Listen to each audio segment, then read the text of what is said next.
नमस्कार दोस्तों, मैं हूं राम बाबरा फाज़के और आप सभी का स्वागत है अपने चैनल पे। तो आज का अपना टॉपिक है स्टिकिंग और इट्स रेमेडीज़। जो कंप्रेशन में स्टिकिंग प्रॉब्लम आता है और उसको कैसे सॉल्व करें, उनके सॉल्यूशंस क्या है, तो ये हमने इस वीडियो में आज कवर किया है। तो शुरू करते हैं आज का अपना ये वीडियो। तो स्टिकिंग एंड इट्स रेमेडीज मतलब सॉल्यूशंस। तो पहले हम लोग देखते हैं कि स्टिकिंग की डेफिनेशन क्या है। Sticking is a process in which granule sticks to the punch surface, whether it may be the upper punches, lower punches, or in dies, or even on turret। मतलब स्टिकिंग ये है कि कुछ लोग stitching बोलते हैं, तो वो स्टिचिंग नहीं होता है, तो ये स्टिकिंग है।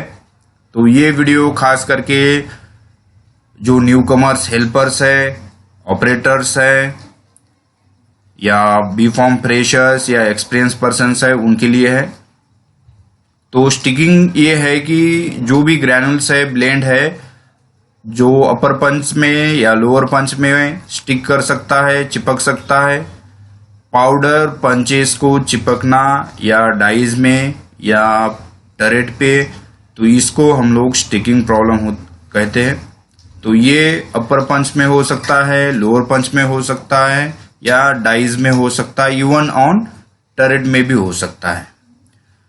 तो ये हाइग्रोस्कोपिक जो मटेरियल है, हाइग्रोस्कोपिक मतलब कि जो वाटर, उसमें वाटर लविंग, मतलब थोड़ा भी वाटर या थोड़ा भी मॉइस्चर अगर इन्वायरमेंट अपने एरिया में है तो वो मॉइस्चर गेन कर लेता है और गेन करके वो चिपकना स्टार्ट कर देता है। या ये हो सकता है कि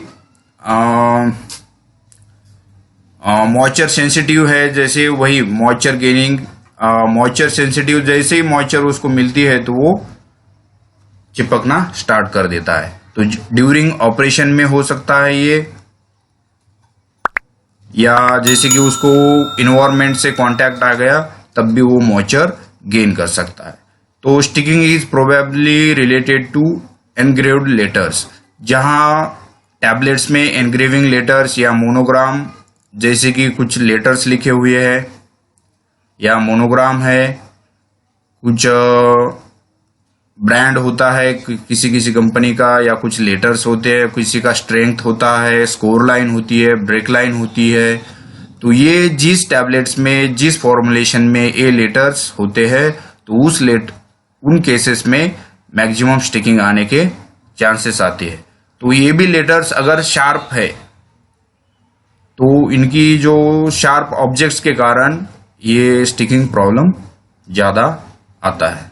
तो due to sticking production loss होता है, अपना प्रोडक्शन डिले होता है और प्रोडक्शन कॉस्ट लॉस आती है। तो ये प्रॉब्लम को ओवरकम करने के लिए, इसको रिजॉल्व करने के लिए हमको इसके सॉल्यूशंस हमको पता होने चाहिए। ऑपरेटर का क्या रोल होना चाहिए, ठीक है, ये प्रॉब्लम सॉल्व होने के लिए। तो बहुत जैसे कुछ ऑपरेटर्स होते हैं, हेल्पर्स होते हैं, उनको मतलब इस क्वेश्चन का आंसर नहीं होता, पता नहीं होता है कि स्टिकिंग आती है तो ऑपरेटर का क्या रोल है और हमको क्या करना चाहिए। तो इसलिए ये वीडियो बनाया है कि आप ये जानकारी आपके पास होनी चाहिए। तो बिना वीडियो को स्किप किए बने रहिए वीडियो के अंत तक। तो ये अपना जो प्रोडक्शन लॉस हो रहा है, प्रोडक्शन डिले हो रहा है और प्रोडक्शन कॉस्ट अपनी जारी है, ये जाना नहीं चाहिए। इसके लिए हमको इसके सॉल्यूशंस पता होने चाहिए। तो उससे पहले दोस्तों, यहाँ एक ड्यूअल टाइम की मैंने डेफिनेशन दी है। तो dual time is the time that the punch head remains in contact with the compression roller. तो ये ड्यूअल टाइम बहुत लोगों को पता नहीं होता है। तो ड्यूअल टाइम ये है that the punch head remains in a contact with the compression roller। मतलब पंच है जो कॉन्टैक्ट रोलर के कॉम्प्रेशन रोलर के कॉन्टैक्ट में, मतलब जैसे रोटेशन में मशीन घूम रही है तो अपर पंच और लोअर पंच कॉम्प्रेशन रोलर के नीचे आता है। तो कितने टाइम तक वो पूरा सेट, अपर पंच लोअर पंच, कॉम्प्रेशन रोलर के नीचे प्रेशर लेने के लिए रहता है, तो उस टाइम को हम लोग ड्वेल टाइम कहते हैं। तो punch head remains in contact with the compression roller. तो ये पंच का जो हेड है वो कितने टाइम तक कंप्रेशन रोलर से प्रेशर ले रहा है, उस टाइम को ड्वेल टाइम कहते हैं। It is defined as the amount of time that the compression force applied when the forming the tablet is above 90% of its peak value। ठीक है, तो ये ड्वेल टाइम है। तो ये डेफिनेशन हमने किस लिए दी है कि बहुत जगह बहुत बार ये क्वेश्चन आता है कि ड्वेल टाइम का क्या रोल होता है स्टिकिंग में। ठीक है, तो इसके लिए मैंने ये आपको यहाँ डेफिनेशन दी है कि ड्वेल टाइम हमको क्या होता है और किस इसका स्टिकिंग से क्या रिलेशन है। तो दोस्तों यहाँ मैंने लेफ्ट साइड में कॉजेस दी है। कॉजेस मतलब कि क्या रीजन है, किस रीजन से किस कारण से स्टिकिंग आती है, और यहाँ रेमेडीज स्लैश सॉल्यूशन मतलब हमको अगर ये रीजन है और इनका ये सॉल्यूशन है तो इस रीजन से स्टिकिंग आएगी और हमको ये सॉल्यूशन हमको ये करना है। तो शुरू करते हैं 1 बाय 1। तो दोस्तों जिन लोगों ने मेरे चैनल को अभी तक लाइक शेयर और सब्सक्राइब नहीं किया तो उनको रिक्वेस्ट है कि प्लीज लाइक शेयर और सब्सक्राइब करना मत भूलिए। बेल आइकन को दबाइए ताकि आपको अगली वीडियो की अपडेट मिलती रहे। तो ये फर्स्ट कॉज है मोर मॉइस्चर इन ब्लेंड। तो हमने जो ब्लेंड लिया है, जो ग्रैनुल्स लिया है कंप्रेशन के लिए, उसमें मॉइस्चर जो भी बाइंडर है तो उसकी मात्रा ज्यादा है, पानी की मात्रा ज्यादा है। तो उस केसेस में हमको क्या करना है कि जो भी ग्रैनुल्स है ब्लेंड है उसको प्रॉपर ड्राइंग करना है।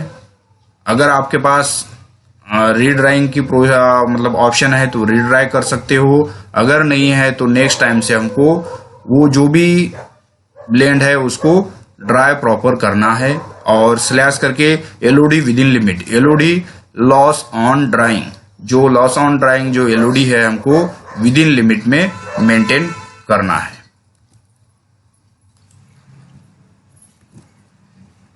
तो हमको एलओडी विद इन लिमिट में रखनी है अगर मॉइस्चर ब्लेंड में मॉइस्चर ज्यादा है तो।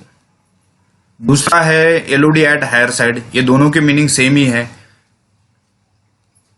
एलओडी एट हायर साइड, अगर आपकी मतलब कंप्रेशन में आपने बैच ले लिया और स्टिकिंग आ रही है, आपने उस ब्लेंड का एलओडी चेक किया और आपको एलओडी एट हायर साइड में मिलती है तो हमको एलओडी नेक्स्ट बैच में हो या उसी बैच को हमको रीड्राई करना हो तो bring Elodie with in the limit. तो एलओडी हमको जो लिमिट दी है उस लिमिट में हमको एलओडी रखनी पड़ेगी, ड्राई ग्रैनुल्स करना पड़ेगा।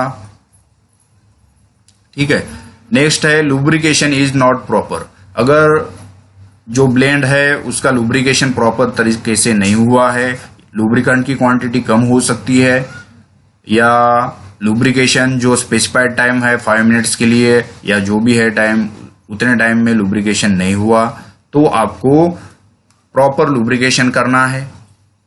ठीक है, और एडिशन ऑफ मैग्नीशियम स्टीरेट जो लुब्रिकेंट ज्यादातर के यूज होता है, पॉइंट यहाँ पॉइंट बच गया तो 0.2% से लेकर 2% तक हम लोग मैग्नीशियम स्टीरेट उसमें एडिशन करके उसका लुब्रिकेशन, उस बैच का लुब्रिकेशन कर सकते हैं। तो ये मैग्नीशियम स्टीरेट एडिशन से अपना जो प्रॉपर लुब्रिकेशन नहीं हुआ था वो प्रॉपर लुब्रिकेशन हो जाएगा और उससे डाई फिल प्रॉपर होगी और अपना पॉलिशिंग ब्लेंड पे आ जाएगा और वो पॉलिशिंग के कारण अपनी स्टिकिंग जो प्रॉब्लम आ रही है वो दूर हो सकती है। फोर्थ है रीजन मोर बाइंडर यूज। अगर जो बैच है, जो ब्लेंड है उसमें बाइंडिंग ज्यादा हो गई तो उसके कारण भी यहाँ अपने पास स्टिकिंग ये चिपकना प्रॉब्लम हो सकता है, तो उसको मॉडिफाई बाइंडिंग हमको करनी पड़ेगी। या अगर बाइंडर की क्वांटिटी ज्यादा है तो उसको हमको जो भी डॉक्यूमेंट के चेंज कंट्रोल लेके उसके वो भी हमारे हमको रिवाइज करना पड़ेगा, तो बाइंडिंग हमको मॉडिफाई करनी पड़ेगी। नेक्स्ट रीजन है रफ सरफेस ऑफ पंचेस। अगर आपका पंच सेट जो यूज हो रहा है उसमें स्क्रैचेस आए हैं, टिप सरफेस रफ हुआ है, या बहुत ही ओल्ड पंच सेट है जिसके कारण हमको उसमें स्क्रैचेस है, तो इस केसेस में प्रॉपर पंचेस हमको यूज करने हैं, या हमको इंडेंट करके न्यू पंच सेट मंगवाना पड़ेगा जो कि उनके टिप सरफेस एकदम प्रॉपर क्लीन और एकदम फिनिश हो। तो हमको मे भी हो सकता है कि हमको इंडेंट करके न्यू पंच सेट ऑर्डर करना पड़ेगा। नेक्स्ट छठा रीजन है पंच प्रॉब्लम या डाइज। हो सकता है कि पंच के कारण वही मतलब कि रफ सरफेस है या स्क्रैचेस है, या कुछ ही पंचेस में ही स्टिकिंग आ जाती है। ये भी हो सकता है कि आपका कंप्रेशन ऑपरेशन चल रहा है, जैसे कि 51 स्टेशन है तो 51 स्टेशन में 51 पंचेस पे स्टिकिंग नहीं आ रही है, कुछ स्पेसिफिक पंच पे एक पंच है, या समझ लो फॉर एग्जांपल 21 नंबर है या 19 नंबर है, उसी पंच पे ही आपको स्टिकिंग ऑब्जर्व हो रही है बार बार। तो उस केसेस में हो सकता है कि उस पंच में प्रॉब्लम हो, बाकी के पंच सेट में नहीं आ रही है, मतलब ब्लेंड भी ओके है और उसी स्पेसिफिक पंच पे आ रही है, तो उस पंच में प्रॉब्लम है। या डाई में भी ऐसे ही है, किसी स्पेसिफिक किसी एक ही डाई में प्रॉब्लम आ रही है, बाकी की डाई में नहीं आ रही है, तो वो डाई हमको आइडेंटिफाई करनी पड़ेगी, वो पंच हमको आइडेंटिफाई करना पड़ेगा, और नेक्स्ट टाइम या नेक्स्ट कैंपेन में हमको वो पंच और वो डाई हमको डिस्ट्रक्ट दिखानी पड़ेगी। ठीक है, तो उसका रीजन है पॉलिशिंग ऑफ पंच। तो आपको वही पंच को, या अगर समझ लो कुछ केसेस में ऐसे होता है कि अपर पंच में आ रही है, लोअर पंच में नहीं आ रही है। ठीक है, कुछ केसेस में ऐसे हो सकता है कि लोअर पंचेस में आ रही है, अपर पंच ओके है, तो उस केसेस में आपको अपर पंच हो या लोअर पंच है तो लोअर पंच हो, डाई है तो डाई में आपको पंचेस की, डाई है तो डाइज की पॉलिशिंग करनी पड़ेगी। कुछ कंपनियों में पॉलिशिंग मैन्युअली करते हैं, या किसी जगह अगर पॉलिशिंग मशीन है तो पॉलिशिंग मशीन की करते हैं। तो पॉलिशिंग भी बी टूलिंग की और डाई टूलिंग की असेंबलिंग अलग होती है, तो वो आपको असेंबलिंग अलग करके आपको जो स्पेसिफाइड है आपके पास जो एसओपी है 30 मिनट्स 40 मिनट्स आपको वो पेस्ट पॉलिशिंग पेस्ट आती है। तो अगर ये आपको यहाँ कुछ ये है तो मेरा दूसरा पॉलिशिंग मशीन का भी एक वीडियो है, तो आप वो भी वीडियो देख सकते हो। नेक्स्ट रीजन है डीप कॉन्केव पंचेस। अगर डीप कॉन्केव पंचेस आपके पास मतलब उस प्रोडक्ट के लिए यूज हो रहे हैं, तो उस डीप कॉन्केव पंचेस में भी स्टिकिंग ज्यादा आने के चांसेस है। तो उस केसेस में हमको ऑप्टिमाइज कॉन्केविटी, तो जो डीप कॉन्केव है तो उसको कॉन्केविटी हमको कम करनी पड़ेगी, उसके इंस्टेड ऑफ डीप कॉन्केव हमको फ्लैट फेस पंचेस यूज करके, अगर पॉसिबल है तो कॉन्केविटी कम करने से ही अपनी स्टिकिंग प्रॉब्लम दूर हो सकती है। नेक्स्ट रीजन है स्पीड ऑफ मशीन। अगर मशीन की स्पीड एकदम कम है तो आपको मशीन की स्पीड बढ़ानी है। ठीक है, स्पीड कम होने से क्या होगा कि स्टिकिंग ड्वेल टाइम बढ़ेगा आपका। ठीक है, मशीन की स्पीड कम करोगे तो आपका ड्वेल टाइम मशीन का बढ़ेगा, तो उस केसेस में हो सकता है कि स्टिकिंग, ये तो प्रोडक्ट स्पेसिफिक मतलब प्रोडक्ट टू प्रोडक्ट वेरी होता है, तो आपको अगर मशीन का स्पीड कम रख रहे हो तो ड्वेल टाइम बढ़ेगा, तो उस केसेस में अगर मशीन में आपके स्टिकिंग फेस हो रहा है तो आपको मशीन की स्पीड बढ़ानी है। इन्वायरमेंट, आरएच और टेम्परेचर, ये भी बहुत ही इंपॉर्टेंट रीजन है। अगर आपका जिस एरिया में मशीन मतलब बैच चल रहा है वहां आरएच आपकी ज्यादा है, टेम्परेचर एकदम कम है, मतलब एरिया में चिल ऐसा माहौल बना हुआ है, चिल टेम्परेचर है, तो आपको आरएच कम करनी है और टेम्परेचर आपको बढ़ाना है। तो maintain proper temperature and RH कम करनी है और टेम्परेचर आपको बढ़ाना है, तो उसके कारण भी आपका ये स्टिकिंग प्रॉब्लम रिजॉल्व हो सकता है। कॉम्प्रेशन फोर्स लो, अगर आपने आपके मशीन पे कॉम्प्रेशन फोर्स अगर कम है तो भी आपको स्टिकिंग प्रॉब्लम ज्यादा आ सकती है। तो इस केसेस में आपको गिव मोर प्रेशर, तो आपको कंप्रेशन मोर प्रेशर देना है और उसके कारण आपकी ये स्टिकिंग प्रॉब्लम सॉल्व हो सकती है। ड्वेल टाइम, यहां आ गया ड्वेल टाइम। ये ड्वेल टाइम जैसे इंक्रीज और डिक्रीज, अगर आपको देखो कम स्पीड है मशीन की तो आपको स्टिकिंग फेस हो रही है, आपको स्टिकिंग बार बार आ रही है, तो आपको मशीन का आरपीएम बढ़ाना है। अगर मशीन का आरपीएम ज्यादा है, ठीक है, तो आपको हो सकता है कि स्टिकिंग आ रही हो, तो उस केसेस में आपको मशीन के आरपीएम थोड़ी कम करनी है और प्रेशर ज्यादा देना है। तो ये वाइस वर्सा दोनों आपको करके देखना पड़ेगा मशीन के ऊपर।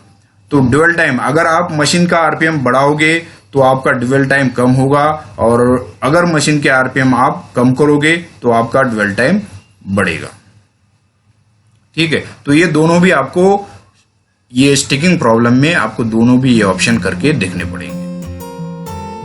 जो पेनिट्रेशन है, अपर पंच पेनिट्रेशन, तो उसका भी फैक्टर है कि अगर आपका समझ लो आप मशीन पे प्रेशर दिए जा रहे हो, मशीन प्रेशर नहीं ले पा रही है, या टैबलेट में आपको हार्डनेस उतना नहीं आ रहा है, तो इस केसेस में आपको अपर पंच पेनिट्रेशन आपको मतलब लोअर साइड में रखना है, जैसे कि 4, 4.5 इस केसेस में।